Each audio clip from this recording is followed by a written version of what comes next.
enemy is not your friend.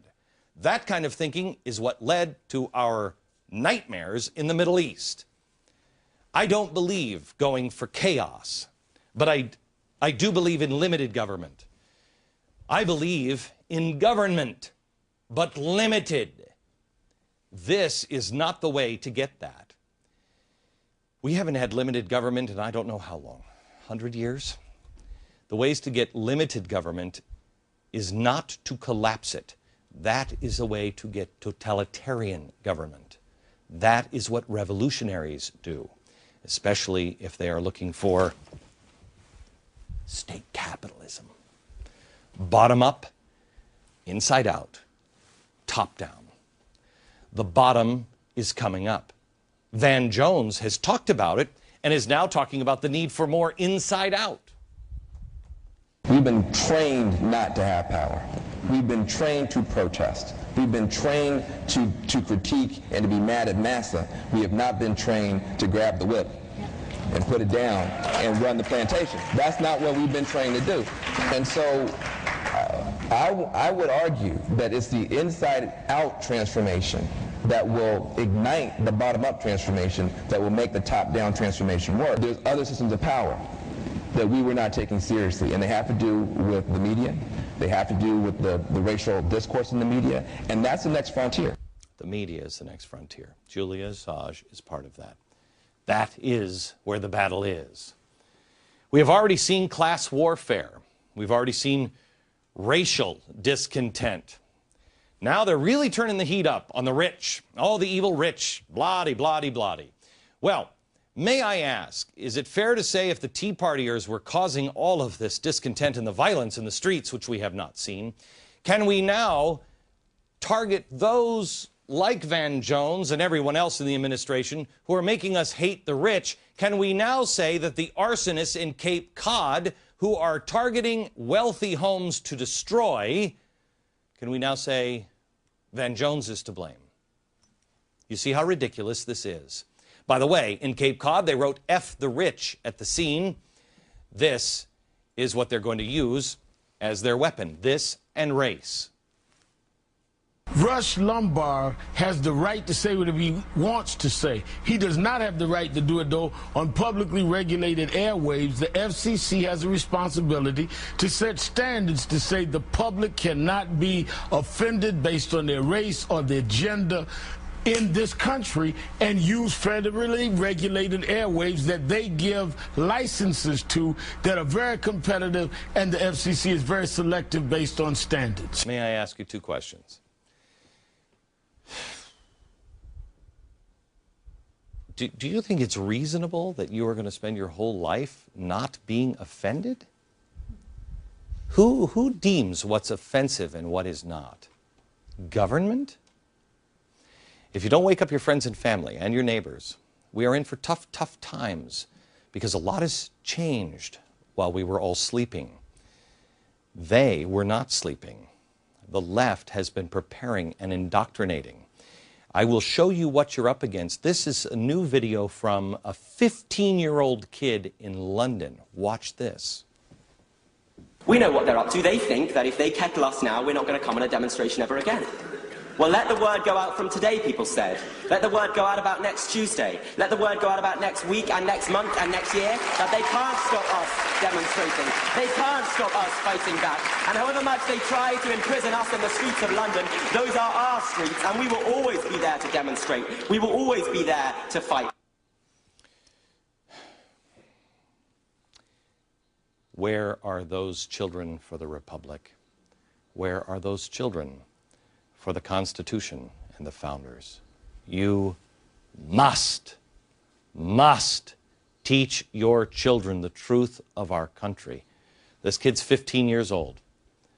15 years old. Ours are on Facebook and Xbox. If we are not prepared, this scene, if we don't get them off of Xbox, this scene is going to look like this. Prepare your children so they can defend the Republic in thought and heart. Back in a minute.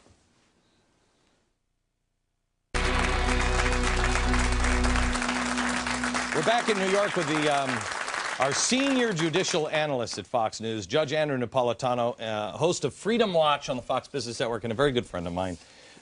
Judge, let me ask the audience, how many people are uncomfortable with Julian Assange being allowed to just do what he's doing right now? Okay. How many people want to shut him down, have the government shut him down? Okay, maybe 5? Okay. And they're kind of tentative because I think you feel like, uh-oh, I'm the oddball in the class. Is that what's going on? Put your arm up, man. They don't want me to bite their heads off. Here's the thing, Judge. Here's the thing. I am uncomfortable. There's no good win here. If he continues, he is an enemy of the state. If he continues, he is taking stolen documents and putting them out, and there are some things that should be kept secret in diplomacy. However, he's exposing the lies of our government. The thief who steals the document is the one who commits the crime. The person who disseminates them, as long as they are truthful documents, does not commit the crime. That's the Pentagon Papers case. Now, a lot of people were offended by it at the time. It proved that the buildup to the Vietnam War was a hoax, and the government knew it and lied to us about it. Right. And 50,000 people died in the Vietnam War, whether you think it was right or wrong at the time. Julian Assange, I don't know what his motivation is. You think his motivation is chaos. No, I don't think. I know. I've read his own words. If his motivation is chaos, that's horrendous. I agree with you, because out of chaos comes a Hitler. Out of chaos comes a Lenin and a Stalin. Yes. But if his motivation is to expose the truth, he is to be applauded for that. Because in a mature democracy, we have a right to know what the government is doing in our name. Whether it is lying, cheating, stealing, or killing, we have the right to know that. Look at the people. First of all, that is his goal, because he has said it himself. Look at the people who he surrounds himself with. They're all Marxists, they're communists, they're revolutionaries, et cetera, et cetera. The media doesn't have a leg to stand on. They won't print the documents on climate change, where the government was doing exactly the same thing. Well, one of the things he revealed is that the United States government committed fraud and bribery at the Copenhagen conference in order to get other countries to agree with us. You don't hear that, do you? I suspect the New York Times and some of our other friends in the media have known that for a while. Yes. Now they're happy to talk about it. Even though these are inconvenient truths, to quote a certain person, yeah, we have the right to know these truths. When the government does evil in our names and lies about it, we should know it. Now, I'm not a conspiracy theorist. I just read their own words. Right. And in their own words, they've been looking for a way to control the internet, control information. Cass Sunstein is all over this kind of stuff. The people who are reaching out and saying, we got to stop this guy, those very things to stop him. Because really, tell me the difference. Besides, I obtain my information legally. Tell me the difference between Julian Assange and what he's doing and what I'm doing. Well, there's a lot of people who would like to stop you and me and those of us who are not afraid to take on the government when it is exceeding the Constitution. To the government, the Constitution is just an impediment to get around or to evade. To the rest of us, it is the rule of law which restrains the government. The Constitution was written to keep the government off the people's backs, and the government doesn't like that. Now, one of the ways you restrain the government is by exposing it. And that's why we have the Supreme Court opinion.